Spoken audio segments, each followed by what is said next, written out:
পৃথিবীর বুকে যত মুসলিম দেশ আছে, ইরান থেকে শুরু করে সৌদি আরব, মিশর, তারা প্রত্যেকেই বড় বড় বোমা এবং মিসাইলের নাম আলীর নাম অনুসারে রাখে। শুধুমাত্র খাইবারের যুদ্ধের সেই শক্তি যেন এই মিসাইলের মধ্যে খুঁজে পাওয়া যায়। প্রিয় দর্শক, ইতিহাসে স্বর্ণ অক্ষরে লেখা সেই খাইবারের যুদ্ধে হযরত আলী কি দেখিয়েছিলেন, যার জন্য পৃথিবীর ইতিহাসে এটি এক বিরল ঘটনা হয়ে থাকলো। ইতিহাস থেকে পাওয়া যায়, সপ্তম হিজরিতে খাইবারের ইয়াহুদিরা পরিকল্পনা করে তারা অতর্কিতভাবে মদিনা আক্রমণ করে মুহাম্মদুর রাসূলুল্লাহ সাল্লাল্লাহু আলাইহি ওয়াসাল্লামকে নৃশংসভাবে তারা হত্যা করবে।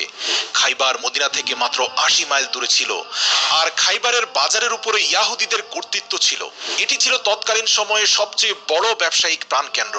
খাইবারের দুটি শক্তিশালী ইয়াহুদি গোত্র বনু গোফতান এবং বনু কুরাইজা সম্মিলিতভাবে ১০,০০০ সেনার এক শক্তিশালী যোদ্ধা বাহিনী গঠন করে। প্রিয় দর্শক, খাইবার এমন এক দুর্গ, যেই দুর্গে যুদ্ধ করে হযরত ওমর রাদিয়াল্লাহু তাআলা আনহু প্রথমে ব্যর্থ হয়ে ফিরে এসেছিলেন। রাসূল সাল্লাল্লাহু আলাইহি সাল্লাম প্রথম মুসলিম বাহিনীর পতাকা দিয়েছিলেন হযরত ওমরের হাতে। নিতান্তই মুসলিম বাহিনীর সদস্য সংখ্যা ছিল মাত্র ২০০০, কিন্তু মুসলিম সদস্য বাহিনী শুরুতেই কিছু অ্যাডভান্টেজ পেয়ে গিয়েছিল। ইতিহাস বলে এই নগণ্য সদস্য সংখ্যা মুসলিমদের সুবিধা করে দিয়েছিল।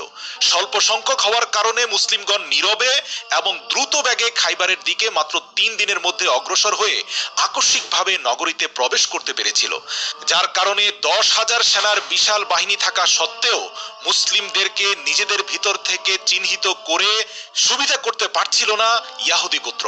রাসূল সাল্লাল্লাহু আলাইহি সাল্লাম প্রথম মুসলিম বাহিনীর পতাকা দিয়েছিলেন হযরত ওমরের হাতে। তিনি একদল সৈন্য নিয়ে অগ্রসর হলেন, কিন্তু বিজয় অর্জন করতে পারলেন না। তিনি ব্যর্থ হয়ে ফিরে এলেন।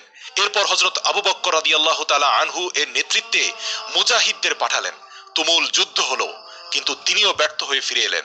তারপর আবার হযরত ওমর রাদিয়াল্লাহু তাআলা আনহু সৈন্য সামন্ত নিয়ে গেলেন, প্রাণপণ যুদ্ধ করলেন, কিন্তু এবার দুর্গ অজেয় রয়ে গেল। তারপর রাসূল সাল্লাল্লাহু আলাইহি সাল্লাম এই সংবাদ শুনে বললেন, আগামীকাল আমি এমন একজন বীরের হাতে পতাকা তুলে দেব যে ঘুরে ঘুরে শত্রুর উপর হামলা চালায় এবং সে পলায়ন করে না। আল্লাহ এবং তার রাসূল তাকে ভালোবাসে এবং সে আল্লাহ ও রাসূল সাল্লাল্লাহু আলাইহি সাল্লামকে ভালোবাসেন। আল্লাহ তাকে বিজয় না দেয়া পর্যন্ত সে ফিরে আসবে না। হযরত আবু বকর ও হযরত ওমরের বাসনা ছিল আল্লাহ ও তার রাসূল, সেই বিশেষ প্রিয়তম ব্যক্তিটি তাদের যে কেউ একজন হবেন। হযরত সাদ বিনীতভাবে এসে রাসূল সাল্লাল্লাহু আলাইহি সাল্লামের সামনে দাঁড়ালেন, যাতে রাসূল সাল্লাল্লাহু আলাইহি সাল্লামের দৃষ্টি তার উপর পড়ে। একজন মুমিনের কাছে আল্লাহ ও তার রাসূল সাল্লাল্লাহু আলাইহি সাল্লামের প্রিয় হওয়ার চেয়ে লোভনীয় আর কি হতে পারে? যে কাজটি করলে আল্লাহ এবং তার রাসূল সাল্লাল্লাহু আলাইহি ওয়াসাল্লাম তাকে ভালোবাসবেন, সেই কাজটি করতে কে না এগিয়ে যেতে চায়? সাহাবীরা কখনো কেউ নেতৃত্বের লোভ করতেন না। হযরত ওমর রাদিয়াল্লাহু তাআলা আনহু এরও লোভ ছিল না, কিন্তু সেই দিন তিনি নিজেই নেতৃত্ব পাওয়ার লোভ করেছিলেন, কেননা এই নেতৃত্বের মধ্যে লুকিয়ে আছে রাসূলের ভালোবাসা, আল্লাহর ভালোবাসার গ্যারান্টি।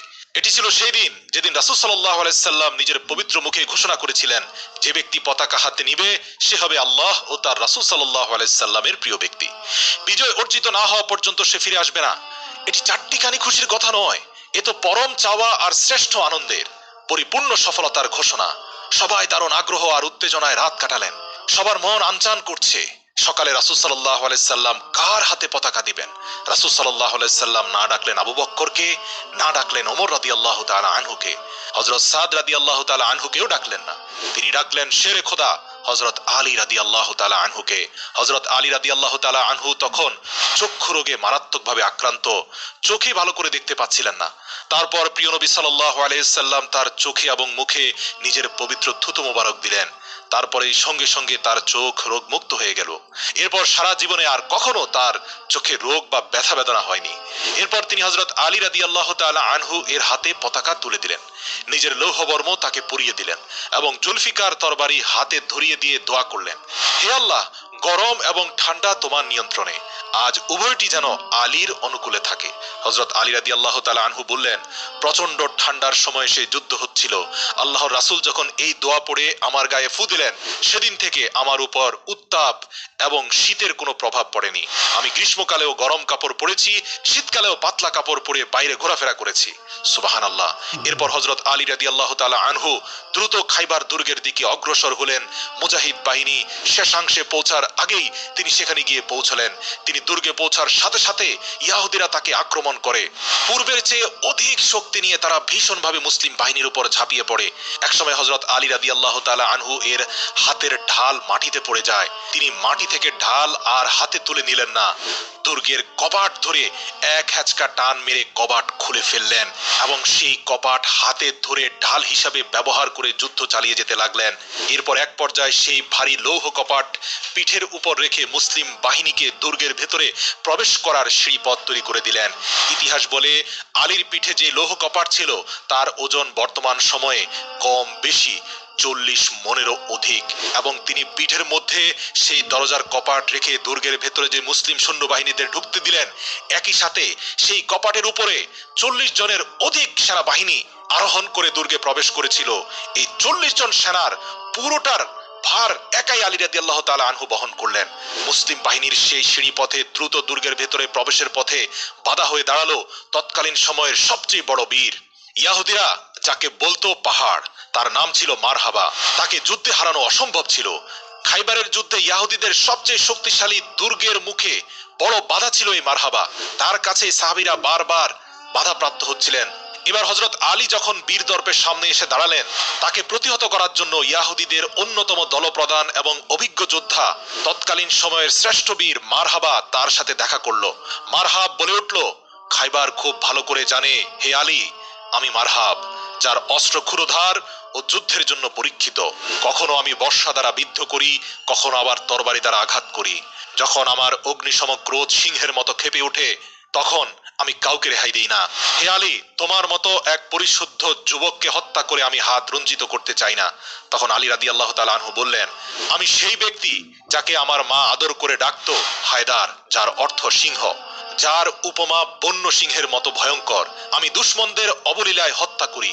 এই কথা বলা মাত্র রাগান্বিত মারহাব প্রচন্ড জোরে আঘাত করলেন হযরত আলী রাদিয়াল্লাহু তাআলা আনহুর উপরে। হযরত আলী রাদিয়াল্লাহু তাআলা আনহু তার হাতে থাকা সেই ভারী কপাট দিয়ে খুব সহজে আঘাতকে প্রতিহত করলেন। কিন্তু দ্বিতীয় আঘাতের পর হযরত আলী রাদিয়াল্লাহু তাআলা আনহু তরবারি দিয়ে মারহাবের মস্তক, বর্ম দুটোই একসাথে দুই টুকরো করে মাথা চিড়ে ফেললেন এবং তার তরবারি মারহাবের দাঁতে গিয়ে ঠেকলো।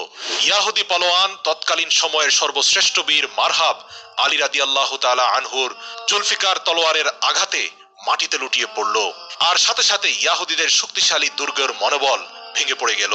তারা এদিক সেদিক পলায়ন করতে থাকলো। খাইবারের দুর্গ বিজয় হলো। দুর্গের ভেতরে ইয়াহুদিদের পতাকার পরিবর্তে মুসলিম বাহিনীর কালেমা খচিত পতাকা পতপত করে উঠতে লাগলো। হযরত রাফে বর্ণনা করেন, যুদ্ধের কাজ সেরে হযরত আলী রাদিয়াল্লাহু তাআলা আনহু দুর্গের সেই ভারী লৌহ কপাট অনেক দূরে ছুঁড়ে মারেন।